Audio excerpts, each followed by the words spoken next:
And we should be up and running. We are live right now. This is potentially a replay for you if we're watching on the replay, doing a Q&A. We were just waiting for the commissioner's word from the PGA, sweating for the past 2.5 hours, the reaction of what he was going to say here. But the PGA Tour is live. It is going to go. Lots of withdrawals already happening. 5 players, both the Koepka brothers, Webb Simpson, Graham McDowell, and Champ are not in this one. Berger, if you count just pretty much on Sunday, he withdrew from the event ahead of time. Never in the field for DraftKings, but I want to address all questions that people have. A lot more withdrawals are going to likely come, so be prepared for even more withdrawals to come. That should be something that you're ready for, and hopefully they come before the event. I would assume they're going to be coming before the event because people are going to be making split decisions. They probably already have their mind made up. So I have the comments up right now. So if you're watching the replay, welcome. Everything's up on Patreon right now. My Closing Thoughts podcast, taking into account ownership. Ranks and projections have been updated for the people that are not in the tournament. I think just Webb I have to change since he just withdrew before I went live. So be sure to check all that stuff out. Get it down below. Support me over on Patreon. And if you are watching the replay, like button, subscribe button, or if you're watching live right now, I see people hopping into the stream right now. Let me know if you can hear me good. Somebody writes in the comment section if you can hear me, if everything looks good visually, and then we'll get on into this one. So pretty excited for this right now. This should be good to go. Just looking at some other stuff here. Cool. So we're good. We're ready. I am excited for this one. So I see people saying audio's fine, here you're fine, everything looks good, visuals, okay, cool. So I'm here to answer any questions. I was going to go on at 2 p.m., but the commissioner took his time to go on at 2 p.m., which is fine, but then he changed it to 2:30. But I would have let him change it till 8 p.m. and never did this as long as he said everything is good to go. So ownership is going to be the biggest thing that changes now, right? And paying attention to your news. So if you're somebody who doesn't get up, thankfully I get up at like 4 a.m. every day, so I'll know all the withdrawals that happen pre-tournament. But if you're somebody who does not get up, and if you're on the West Coast, this is going to be a bigger issue, and you want to be playing 150 lineups or so. Sketchy week to be doing that, to be honest with you. I'm even considering it now, not doing 150, sticking to 20 max, 3 max, things like that. If you have one guy 30, 40% owned, you just spent and wasted a lot of money automatically getting to a 5 out of 6 or even worse. So you're going to answer every question that comes in. This event starts at 6:45 a.m. tomorrow as of right now. So you're going to need to get up early or stay up late if you're on the West Coast to be sure about the withdrawals. I would assume we get a lot of them throughout the day today. I just saw Webb. If you guys see any that pop up throughout this stream, you can just let me know and hop them in there so I can be sure to adjust and make sure I'm not talking about a ton of different things right now. So just looking at some of the things. So pretty much just tightening up the protocol. Any concern on Scheffler with the injury last week? Getting a lot of him right now, but that's a bit of a concern for me. Yeah, so for me right now, Scotty is somebody that I like a lot. For me right now, a peek behind the curtain at my rankings and projections, Scotty is my number one value play if you just go based on point per dollar.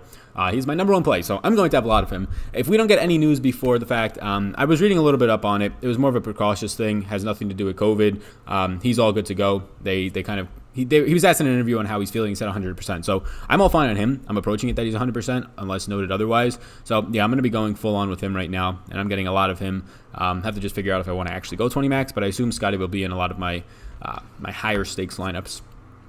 Webb and Brooks are out. Means Rahm and other 10K will pick up ownership. Fade them all. Yeah, so I liked Rahm. I liked Rahm a lot. Rahm was already going to come in as like a top 8 owned guy just naturally as being up there. And as you can see on the screen right now, as I can just view my screen here on my back end, as you can see on the screen right now, there's only 4 10K plus players instead of 6. So what's that going to do? Justin Thomas and Rory were already picking up a ton of ownership. Bryson was already picking up a good amount. Now Rahm is just naturally going to pick up a ton as the cheapest 10K option. All these guys that are left in the 10K range were already coming in with top 10 ownership, right? Borderline top 10, if not all of them in the top 8. So you weren't avoiding that ownership. What happens now? Brooks was not highly owned and Webb was not highly owned. So the one good thing in our favor here, if you wanted to play these players up here, is that the 2 lowest owned guys in that range are not in there anymore. But them being low owned is still like 10 to 12% owned more than likely, and that's now going to be naturally redistributed for people who don't see this news until later today, right? For people who just aren't paying attention as much, get off of work and then see the news at like 6, 7 p.m. So that's going to change a little bit. Rahm's going to pick up a lot more ownership. All these guys are naturally going to get picked up ownership. I don't think that ownership gravitates more towards like Dustin Johnson and Morikawa. I think Rahm's ownership spikes. Justin Thomas and Rory spike to pretty high levels. And at this point, yeah, you might want to fade them all. I think it's just a natural build week. Just like the last 2 weeks, I think it's a natural build week. I think anybody can win. The Vegas odds didn't move all that much on these guys. I think some of them went into single digits on some books, so nothing there really cares too much. So if anything, I probably get less interest in Rahm. I had a decent amount of him, but even then I was building naturally. Bryson's still okay. Rory I had some interest in. Wasn't getting any JT. I was 100% fading him already, so mainly just due to ownership. He was already coming in as like loads of projections, myself included, like 25% owned, and I'm just not going to usually play guys like that ever. So he's probably going to be pushing 30% now, maybe in the Millie Maker. So I'm probably not going to get there. See a lot of questions coming in. What's going on, everybody? Never done PGA DFS before debuting doing the Millie. Anything I should specifically keep my eye out for when making picks? Just basic stuff. Yeah, what's going on, Marcus? This is the craziest week. I don't know if you've kept up with the news, but they they probably didn't have the intentions to, but there was a lot of worry the last 2 hours of the PGA Tour was going to be canceled for at least 1 to 2 weeks. It's going on, so keep an eye on the PGA Tour Communications Twitter page. There's going to be a lot of withdrawals. We already have had 5 withdrawals for this event. That's a good number. Normally, like, you might get 1 withdrawal pre-event because of an injury, and you get it days before. So lots of people taking an abundance of caution is what they said it for Brooks, Chase Koepka, the brothers. Chase got in on the Monday qualifier, and then Webb Simpson. So keep an eye out for that. Other than that, I have rankings and projections and a closing thoughts podcast talking about the players that I'm going to be going to and all that type of stuff. Ownership takes, all linked down below on Patreon. But the basic stuff is there's a lot of key stats to look out for. Ownership is the biggest thing. And if the other big thing, if it's your first time watching golf, is the cut. On Friday, there's a cut. So 65, top 65 places and ties make the cut to the weekend. The rest of them don't. So if you can get 6 guys, all 6 guys through the cut, you have a very good chance at winning a lot of money. Alrighty. So we'll see Rahm and DJ increase ownership with both Webb and Brooks out. Rahm definitely. I think DJ might, but I think there's a buffer there with all those 10K guys. I think a lot of the 10K guys will be taking up the ownership from both of those players. And keep in mind, those players are not very popular. Like, naturally in that range, they would have been in like the top 20 in ownership, but a lot of the 8K plus guys are top 20 in ownership. Ownership starts to hit the single digits once you're in the 7K range anyways. So yeah, I think that DJ, it's probably going to have a trickle down effect to a lot of people, but in terms of like spikes in ownership, I think that's coming for Rahm, JT, Bryson, and Rory more so than trickling down to the 9K range is how I see it right off the bat, but I'll have to just check projections and updates throughout the day, and it'll be reflected in the rankings. Thoughts on guys like HV3, Homa, and Redmond have some nice lineups they need a punt. Yeah, I think all 3 of them are fine. I'm a Homa guy. I've pretty much been on him since he won last year, I think at Wells Fargo, and I've been on him since he finished T9 this year and has been good ever since. Missed the cut on the first week, but on the number. I like Homa a lot right now for this event. He's just $7,000 after playing very well. He had like 1 bad hole, which ended up making him go T41, but pretty much every stroke you lose, you drop like 15 spots based on all the ties that came in on Sunday from this past event. So Homa just being $7,000 is pretty ridiculous. I honestly think Homa should be like a $7,800 golfer, and then that's where I would be like, okay, like I'm not getting value out of him anymore. He's $7,000 with very high cut equity. I think he's fine. HV3 is a guy I never really get to, but he's just like, I don't have a take on him ever. I think he's fine. I like him a lot more in showdown formats. He very rarely puts together 4 good rounds of golf, let alone 3. He did it a couple weeks back and was threatening for the lead, blew it all away kind of. And then Doc Redmond, yeah, he's just a cheap option. Homa's the guy I like the most out of those, and the guy that I'm going to have the most out of those. Homa for me comes in as, I'm just trying to see where he pops up. So he's like a top 18 value play for me. I have him on here right now above Redmond, and I have him above HV3 by a good amount.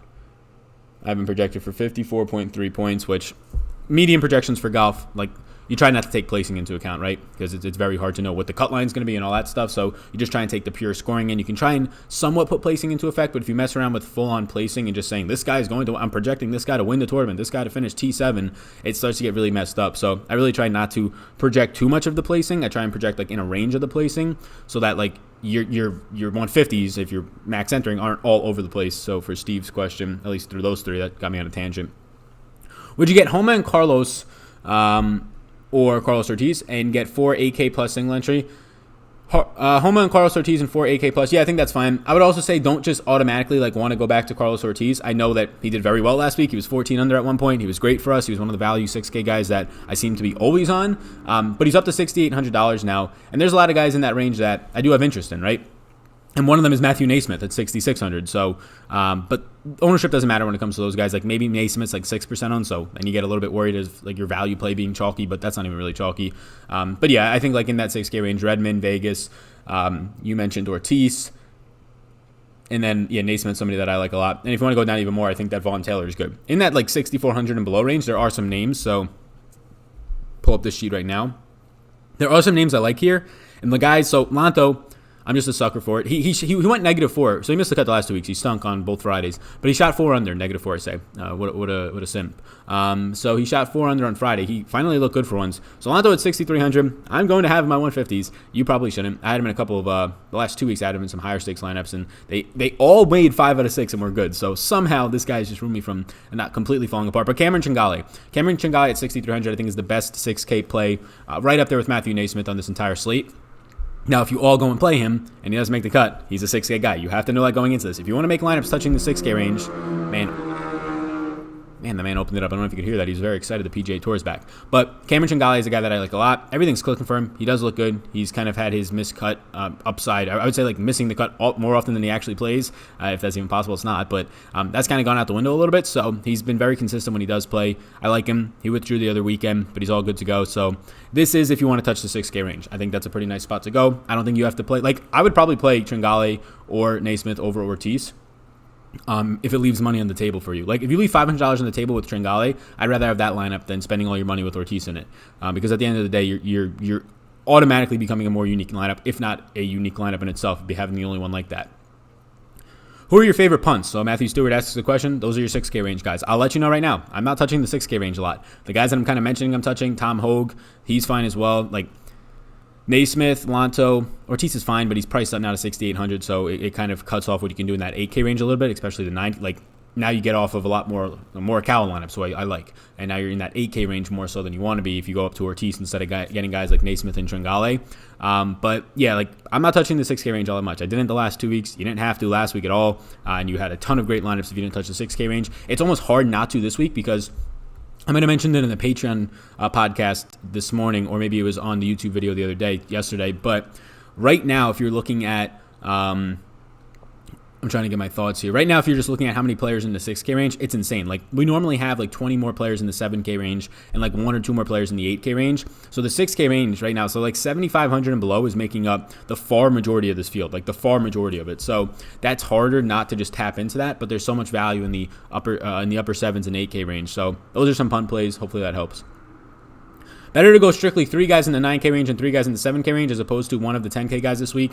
Okay, so I'm happy you said this week because people ask that in general, and it's like it depends on the guys and the course and the price, right, and the recent all that stuff, right? But this specific week, I prefer just getting to guys in the 9 and 8K range, especially now that 2 more guys in the 10K range are gone, which I didn't really have interest in either of them. I had some interest in Webb, but nothing major. The guys in the 10K range that I do like are Rahm 1, probably Bryson, then Rory, and JT in that order, and I don't really have any interest in JT. But now, since there's not as many of them, they're all going to be popular. I'll still have some Rahm because I still think he's way, way too cheap. He should be, honestly, if you told me Rahm was 11,200 this week, I'd be like, yeah, that makes sense, right? He's just as good as Rory. He's probably right now still, Bryson is steamboating everybody in this tour right now, but he's borderline the number 1 player in the world, Rahm. Like, if he wins this week, he'll be number 1. So I think he's too cheap. But yeah, I prefer just building balance once again. It's such a deep field. It's a Masters field. And the Masters, unless it's Tiger Woods winning at a very expensive price last year at the Masters and Brooks doing it as well at the majors last year, if you're in a situation where you have deep Masters type fields, you're going to get very good value plays, able to leave money on the table and not have to touch the upper 9 or 10K range. Hovland, good chalk or bad chalk? He's good chalk. I don't know how chalky he'll be. I don't think he'll touch 20%. So if he stays around like 15 or 16, I think that's okay. Thanks, great info. Love the content. Thank you. I appreciate it. Yeah. Hit the like button while you're watching right now and the subscribe button if you're watching live or on the replay. And I'll plug myself and just say that I have Patreon content linked down below. The rankings and projections are already out. They're all up there for all the 150 golfers left in this field, or 149, whatever it is now. And then also the Closing Thoughts podcast went up on there as well. Value plays, all that type of stuff. So be sure to check all that out. What do we got? Hey, Sal, would you rather have Rahm Ortiz or another man open it up, or DJ and Scheffler for the same salary? DJ and Scheffler for me. Seemed like on first look video you were concerned about DJ's short game, but also not crazy about the 6K range. Yeah, DJ and Scheffler for me. Like what Ortiz did last week, he's a good player. Like he finishes top 30 more often than a lot of the 6K range. But he does have blow-up weeks. He's a 6K player just like that. He is a high scorer, but I would rather have that pairing. Like Scheffler is, in the pricing says this, but Scheffler is a much-enhanced version of Ortiz, and DJ is not that far off of Rahm compared to Scheffler to Ortiz's skill sets, in my opinion. Only playing 5 lineups this week. How would your player pool be if you were playing not many lineups? I'd be very strict with it. So there's 6 players in each lineup, right? So I wouldn't have 20 players. If you're playing 5 lineups, I would probably keep it around probably 10 to 12. Like you need to be unique in those, and you need to leave money on the table probably in some of them so that you can still play some of the chalky guys, because the chalky guys are good. Morikawa will probably be chalk, and he's a good player, right? Those types of things. So yeah, I wouldn't be getting 12, 20. I wouldn't be making a. That's how I do it, right? I'd build a core around like 3 guys, maybe have 3 guys in all 5 or 3 guys in 4 or 3 of your lineups, and I'd go from there. I don't really like cores. I'm not somebody who says I'm playing 150 lineups, I'm going to have 4 guys at 50%. But if you're playing just 5 lineups, I like to have it that way. Either I get 5 bolts through the cut, or 4 of them, or 4 or 5 out of 6s, instead of just trying to play 5 unique lineups. That's how I go about it, at least. I like a core of Rahm, DJ, Finau, and Woodland. Sounds good. Yeah, I didn't even see your comment before I said it. I don't like cores. Like, if you're playing one lineup, then, I mean, I guess that's not a core. If you're playing like 5, then that's fine to like play the same 5 guys. But if you're playing 20 lineups or 150 lineups, especially 150, there's no way you should be having, like, at least in my opinion, like 4 guys as like your core of like 70% on each. It's just pointless at that point. Hey, Sal, would you trust Corey Connors or Scotty Scheffler? Also, Homa still a solid play. Yeah, I think all of them are fine. I'd probably rank it right now, Scotty, Homa, and Corey Connors in that order. I trust Corey Connors a lot less because he's a way more variant player. He's been good the last 2 weeks, so if you're just getting into golf and you're like, this Corey Connors guy is amazing, he's so cheap. Yeah, that's what we've all been hoping for. Look at his log before that. It's like 4 straight missed cuts because the guy cannot, his irons are great. His putter is absolutely horrendous, and if he doesn't get on the green to actually attempt the putt, where he doesn't 3-putt, if he doesn't 3-putt that time, if he's around the green, right, around on the edge of the trim, he's terrible there. He's so bad. So that's his issue. So it makes him a little bit more variant, whereas Homa's pretty solid everywhere, and Scotty is very solid everywhere. Cantley or Schauffele? It depends what you want to do there. If you want, I think Cantley sets up for this course nicer. We haven't seen him. So if you're okay taking on the risk of we haven't seen this guy Cantley in 4 months, literally 4.5 months. We haven't seen Cantley in 4.5 months because he didn't play like a month before break because he was getting some nose surgery, right? And then the pandemic hit. So we haven't seen him play in a field in 4.5 months. If you're saying I don't care about that, then the guy to own is Cantley over Schauffele for me. If you're saying, ooh, that scares me, and then it's Xander. Cantley is a better golfer than Xander. You can say they're close, but for this field at least, he's a better golfer. I'm staying away from Cantley. Yeah, that's fine. Naismith, better upside than Ortiz this week, you think?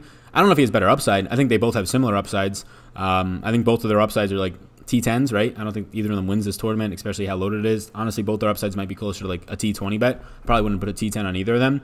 But I just think that Naismith's cheaper. So if you want to leave more money on the table, like if you have $200 left on the table with Ortiz, I would just leave $400 on the table and get to Naismith. They really don't grade out that much different for me. I think Naismith might actually be a better grade. Let me check my rankings. Matthew Naismith, Ortiz, Matthew Naismith is much higher of a value for me than, he's much higher of a value for me in my rankings right now on Patreon and my projections at that price point than Carlos Ortiz is by a good amount.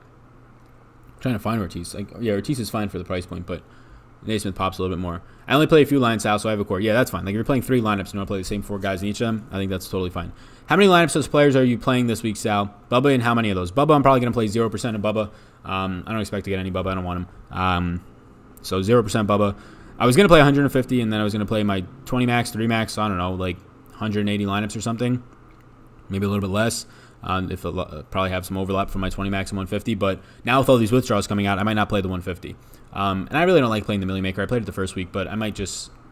It's a terrible contest. You got to win first place, and I don't really want to be shooting for that with 150,000 of my closest friends. So I might go back to the $3 or the $1, a couple of those, especially for this week. I think it's a good week to switch back because of all the withdrawals. Like there's going to be probably 4 or 5 guys that withdraw maybe throughout the event, right? Throughout the event, they test positive like Nick Watney last week. So, and if those guys are in 10% of your lineups in the 150, you just burn 15 lineups with upside, right? So I don't think I'm going to be playing the Millie Maker this week, but normally I play like 170-ish.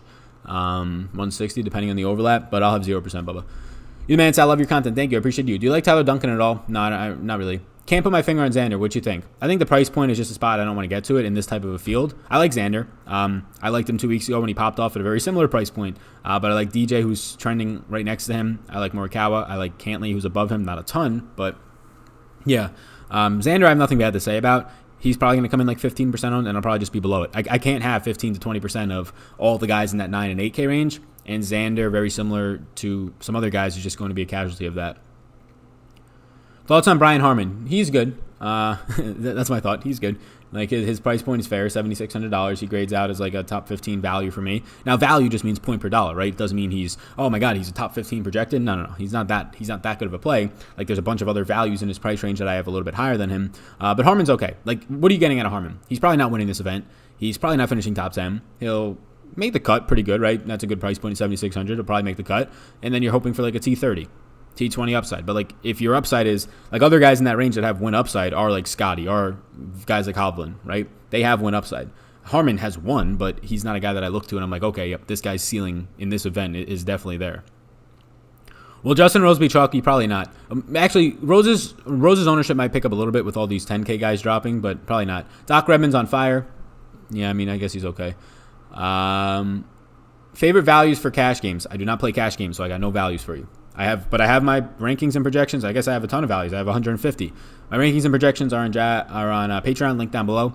So you can filter it by values, and all the values pop up. And that would probably be like, if you look right now, my top 6 golfers can probably fit into a lineup. Maybe not. No, they could definitely fit into a lineup. My top 6 golfers right now, maybe you have to miss the one guy, Rom. He's a little expensive. But if you take those top 6 golfers, that will be a very profitable cash lineup for you. But I don't play cash. Not for golf. And honestly, starting to not for anything, because cash games are pretty much solved in all sports, in my opinion. NFL, you can have a little bit of an edge still, but so much content's out there that most people aren't donkeys. NBA, everybody knows the 4 best plays of the night and plays them, so then you're trying to play for like 3 or 4 other lineups. And then sports like MMA and golf that are so heavily dependent on finishing position, NASCAR as well, finishing position and winning in MMA and mental state in all these sports. Not too big of a fan of cash. 2 years ago, if you would have talked to me, I would have said, yeah, I love cash. NBA, WNBA. WNBA is still decent. XFL was good for cash, but most sports, not anymore. Do you have any interest in Glover? Not really. I think Sergio is a top 5 ball striker on the planet. Is the best of the 8. Is the course seems like it sets up well for him. I don't know what the hell you just said, but Sergio, the price point at $8,500, I don't want it. I don't think he's a top 5 ball striker on the planet either. I think Sergio, you can argue with me that he's top 10. I'd probably say he's top 20. But he's not a guy I'm getting to. I think his game's trending great. He led the whole field in tee to green on the weekend. So I think the game's trending really well right now for Sergio. If you want to play him, that's fine. I've never just been a Sergio guy, and I don't want to be taking like a very outlier performance, I would say, of what happened on this weekend. And when his price point increases that, right? Like if there's an outlier performance in a negative way and the price point drops, like Sanjay, right? Sanjay misses only 2 times has he putted this bad, both at RBC, and then his price point drops $1,000. Yeah, I'm not just selling on Sanjay. But you see one decent week in a while out of Sergio, and his price point jumps $1,000. That's a spot. Like, I rarely buy high on guys, if that makes sense. Like, I don't think Sergio will be a $9,000 player, right? Or $10,000 player. And if that's the case, this would have to be the week that he probably plays or bad. Whereas guys, when they start to dip, I'll buy the dip in Sanjay. I'll buy the dip in Webb last week. I'll buy the dip in, slight dip of like $100 in Gary Woodland. But like things like that. Scotty Scheffler, right?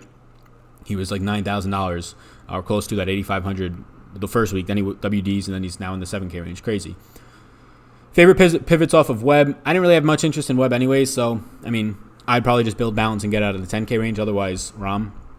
Really appreciate your great insights, Al. Keep up the great work. Thanks, man. How long have we been live? Let's see. We've been live for 22 minutes. Cool. Yeah, having fun. Let's keep it going. Alrighty. Who has an higher ownership, JT or Simpson? Well, Webb's not playing anymore, so JT will definitely have higher ownership. Webb Simpson is out. He's not playing. What's going on, Plex? How would you approach round 1 only contests on DraftKings? I think you can start to take more risks in round 1 because some of those golfers that are in the 6K range, that there's no way they're winning in 4 rounds. Like Naismith last week, I think eventually he'll win, but I'm not going to bet on him to win. Those guys like Varner 2 weeks ago, he split the round 1 leader. Like Ian Poulter up there as well. Like those are guys that I don't have confidence in them winning the whole tournament over 4 rounds, but in 1 round they can pop off. So those types of guys I would look for, guys who can pop off, guys who might be a little bit more variant but have, like Corey Connors, right, can get low, but when it comes to 4 days of staying consistency, not there. So you can start to sprinkle in more guys who just aren't consistent. That doesn't mean terrible, but look for guys who are elite in some categories. Your Grios, your Corey Connors, those types of guys who really pop off with their irons at this type of a course. I probably still wouldn't play Griot. He's looked so bad. But that's how I would kind of approach it. I wouldn't try to attempt to play a lot of the top-end players. They're fine, but a lot of people will over-own them thinking that like they're always going to finish as first-round leaders when their strength is that they can put together 4 consistent rounds of going 4 under every single round, right? Whereas some other guys, they can only go like 6 under, shoot off a really high score, and then they're going to just fall apart on the weekend. Sal, Neiman was hot fire on the weekend. I'm fading the chalk. Yeah, I'll probably have 0% Neiman as well. He's going to be like one of the highest, if not the highest owned golfer. That is preposterous to me. That's very comical. I like Neiman. I was somebody on him when he won, so I like Neiman. I like him a good amount. I like a lot of these young players, but the fact that he has one good weekend and really one crazy good round, and he played great, but he is a extremely variant. Go look at his log. He'll miss half the cuts. He might miss 60% of his cuts that he plays in, and now he's going to be the highest owned golfer. I don't care if he just had the best round of all time, but if that's how this guy's consistency works, there's no way I'm paying potentially highest owned player, and if that's the case, I'm just going to 100% fade it. I didn't really have interest in him anyways. Like even if the ownership wasn't there, I wasn't even looking at his name in that range. But now that the ownership is there, it makes it even easier to just say, I'm just going to get zero. There's no point in getting 5% of this guy. I'll just get 0%. Is it realistic to play Lonto Griffin in a matchup parlay over Reed and Bradley? Keegan Bradley and Reed, you want Lanto to beat them? I would say it's realistic, but I probably don't put my money on that. Hey Sal, please, who is the main guy you're building your lineups around? You can check out my rankings. I don't build around one guy, so the answer is no one. But you can check out my rankings and projections over on Patreon, link down below. Closing Thoughts Podcast gives you a pretty good idea of the guys that I really do like this week, and so do the rankings and projections. I use those to build my lineup, so that will help you. But I build a lot of lineups, so I don't just say this is the one guy. Now, one guy will pop off for higher ownership. I have one player in my rankings as an A right now, so that guy will be in a lot of them. But those are on Patreon. Even though he cost me thousands, going to go back to Woodland. Why did he cost you thousands? The man has made like every single cut. Because he went, quad bogey or something? That probably cost me a good amount too. Because I had Woodland, my one high stakes, my main high stakes 5 out of 6. I went Lanto last week. That lineup goes 5 out of 6. It ends up winning. Like, it placed high. It placed in like the top 20s, even with 5 out of 6. Because I had, that lineup had everybody in it. That lineup had Webb. It had Webb, Brooks, DJ, and Hatton. So, like, all those guys finished T15. I think DJ was T17. And the other guys finished, like, T3 or better. Brooks, T7. And then it had Woodland and Lanto. And Woodland, yeah, his, like, quad. He had, like, a quad, right? He shot an 8. Without that, even if you just go double bogey there, and probably thousands as well. So, you're right, actually. Haven't heard much chatter on Leishman. Big-time upside lying in the weeds, not popping in model, though. Yeah, Leishman doesn't pop in my model either. But there's a lot of balanced lineups where I just get to Leishman. I get to Leishman over going up to guys like Sergio. Like, say I have a lineup with Woodland, or even without Woodland, right? That 8K range, I like a good amount, some of the guys. But Leishman, he doesn't pop really often for me, but I'll have some Leishman. Nothing crazy, but I do actually like Leishman this week just based on the price point. Like, you can tell me Leishman was 9K this week, and I'd be like, yeah, like, Leishman should be, like, Answer, in my opinion, he's playing very well. Another guy that I probably have 0% of. If you told me Leishman was Answer's price and Answer's was Leishman, I'd say that's appropriate. Like, probably even more appropriate than it is right now. Maybe Answer would be a little undervalued then, but I don't think Leishman would be overpriced. $100 on Morikawa outright. You on the train? I posted my betting card on Twitter 2 days ago. Morikawa was, I believe, one of my bets. I can pull it up. My betting card right now is Rahm, DJ, Morikawa, Scheffler, Homa, and then Hovland I was considering, and I did place a wager. And all those guys are still alive. And all those guys now have worse odds because of the fact that guys just pulled out. So we got better odds so far. You have a best bet. Thanks for your content. You've been killing it. Thanks, Robert. I post just got people that I bet on Twitter, or players that I'm betting on Twitter. So I don't have a best bet. Maybe DJ 30-1, although you're not going to get that number. He's probably down to like 25-1 now. That's maybe Scotty Scheffler at 80-1. That number's probably in the 60s now. Danny Willett or Matt Jones is going to win. I'd prefer Matt Jones there. 2v2, DJ and Hovland or Morikawa and Fitzpatrick. That's a really tough one. Hovland and DJ is the higher upside one, but the lower floor, I would say. Morikawa, so it depends on your risk. If you don't give a crap about risk, then I would go to DJ and Hovland. Even though that sounds crazy to like say that's risky because it's really not. But Morikawa, staple consistency, every single cut, 23 made, and Fitzpatrick is very similar. So if you say I don't care about risk, then I would go DJ and Hovland. I'd say DJ and Hovland have a much higher win upside, top 5 upside than Morikawa plus Fitzpatrick, and that's really because. Mainly because of Fitzpatrick.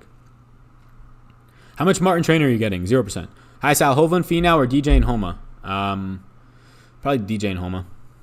But I'm fine with either of them. Any interest in Patrick Reed? So a little bit more than last week, but nothing crazy. I didn't have any interest in him last week. I got 0%. I was concerned about how hot the putter had been. Like 11 strokes gained, 7 strokes gained. Like, he's a very good putter. He's the 3rd best in the entire PGA Tour in putting. But he's pretty average everywhere else. So when he has one half decent or bad week with the putter, if he loses strokes with the putter, he's probably missing the cut. At least that's where his game is right now. And I just don't like banking on those types of guys. And it was very important last week that your putter was on, and if it wasn't, you were done. Morikawa or Answer? Morikawa. It's not even close. I want nothing to do with Abraham Answer. Non-golf related, do you play in any soccer contests at all? No, I did during the pandemic, but none now. Still trust Sanjay after last week? Yeah, last week was a blimp on the radar. Very out of character. Nothing too concerning about Sanjay. And I was priced $1,000 cheaper. If Hovland is over-owned, is Poulter okay? Yeah, it depends on your lineup, right? If you have Hovland, but you're leaving $1,000 or $800 on the table, ownership almost doesn't matter at that point. So Hovland's a better play than Poulter, in my opinion, by a decent amount. But if you're concerned about ownership, then yeah, I think Poulter's a fine pivot. But like, don't get too caught up in ownership. Like, ownership matters a ton. It's the biggest thing for golf. So me saying don't get caught up on it seems dumb. But if you have $700 left in the table, your lineup is very likely unique unless you have every single one of the top 6-1 golfers. But yeah, you should be pretty good. Carlos Ortiz or Naismith? I'll probably go Naismith there. What ownership do you have Brian Harman at? He'll probably be just like a 10% guy, maybe a 12% guy. Besides Homer, who's your favorite 7K or lower player? I have some guys listed over on Patreon. I named a couple earlier in the show too. Some 6K options. I'm really not dipping into the 6K range much, but there's some guys down there for sure. In 20 max 20s, how many lineups would your highest owned player be in? It depends on the week. So I'm not like, I don't set caps.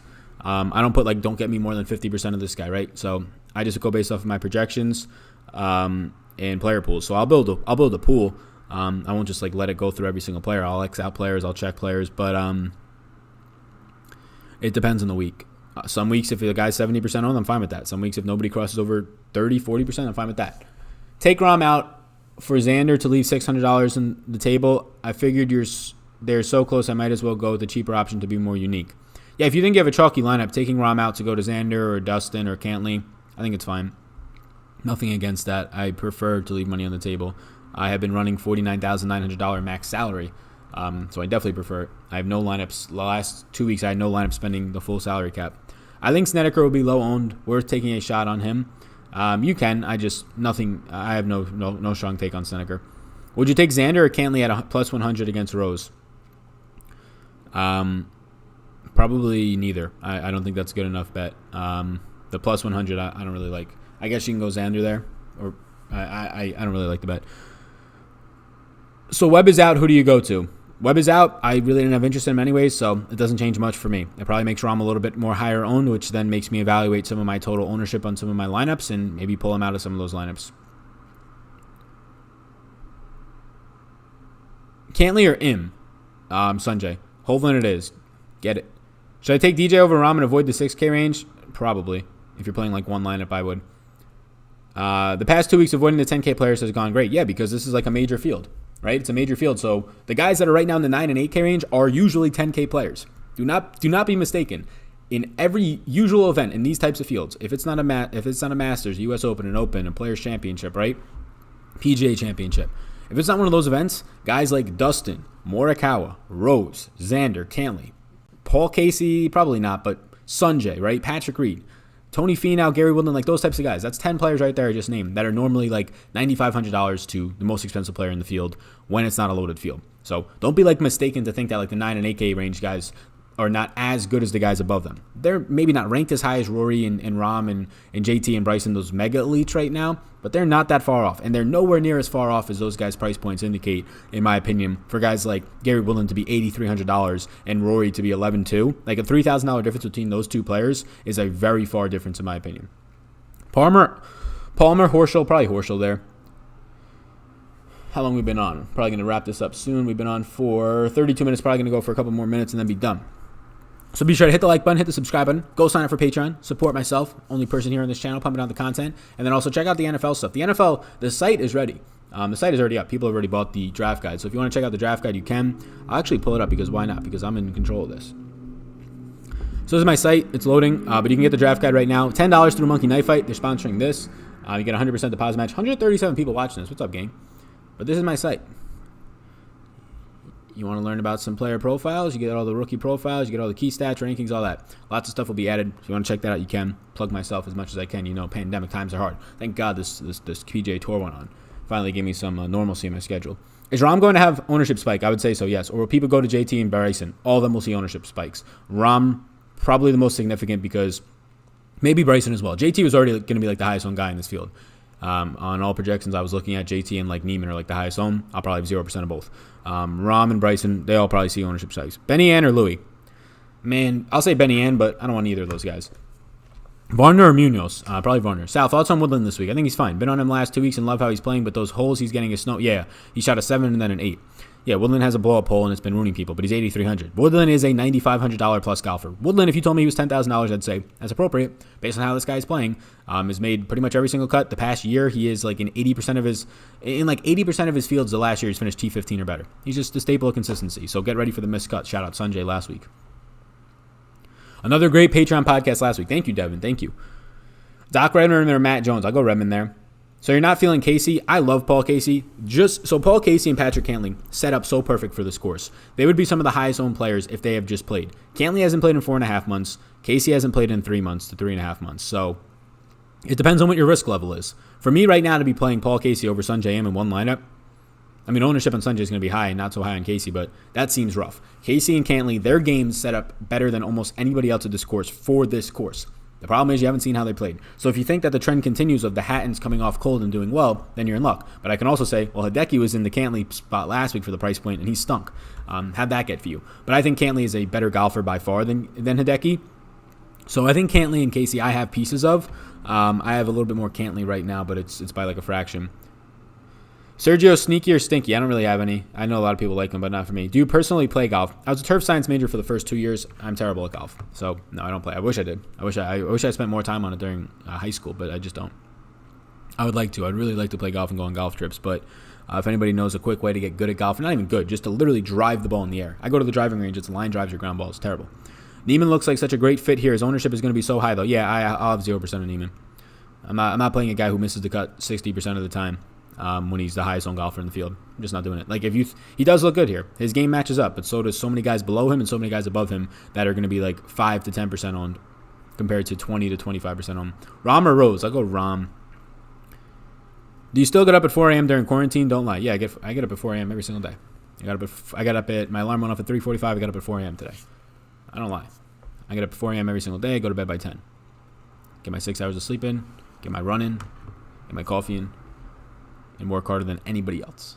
That's how you do it. Do you like Harman? I feel like the industry is all over him, which scares me off. I mean, I don't like him. I think he's okay. I'm neutral on Harman. If he ends up in some lineups, that's fine. He's not a mover for my lineups. I don't look at Harman and go, that guy's going to get me into the green this week. No, so he's not a guy that I'll have a ton of in that case. Which top-tier golfer best fits round 1 contest type on DK? Probably Cantlay and Paul Casey, because nobody's going to want to own those guys, and then you're only stuck with them for 1 round. So for the person who asked earlier for showdown strategy, round 1, yeah, Cantlay and Paul Casey, I would have them a lot more in showdown, because if they come out and they just stink, well, you only have to own them for 1 round, even though their ownership is going to be insanely low in all formats. How are you doing on the 4-game League of Legends slates? Who wins tomorrow? Funplex or IG? I'll go with Funplex there. I'm doing okay on them. I'm not playing anywhere near as much volume on them since their prize pools went from being 100K to 50K to 20K to sometimes 10K. Thanks so much for the help, Sal. Always love the content. Cool. I think I'm about to bounce. Hit the like button and subscribe button. If you need any more help or you're just tuning into this or watching the replay, you can scroll back. A lot of questions were answered, probably over 100 in this live stream. You can check out the video it's popping off right now. The video is going to hit like maybe 6,000 views this week, which would be the most for golf ever. It's already trending to do that for my videos at least. So thank you so much. Appreciate it. Spread the word about this content. Check out some of the NFL stuff. The draft guide is out for the 2020 fantasy season. It'll be the cheapest it's ever been right now, so go ahead and take advantage of the offers. Linked below in the description. Check out Patreon. If you want to get more questions answered, you can reach out over there, as well as having the rankings, projections. The podcast went out today, Patreon exclusive, talking about ownership, things like that. Appreciate it. Best of luck, everybody. Peace out, gang, and I'll see you all in the next one. Gets up at 4 a.m., get my run in, work harder than everyone else, going to sub to Patreon just for that. I definitely resonate with that. Yeah, man. Yeah, it's just true. It is. All right, peace out, everybody.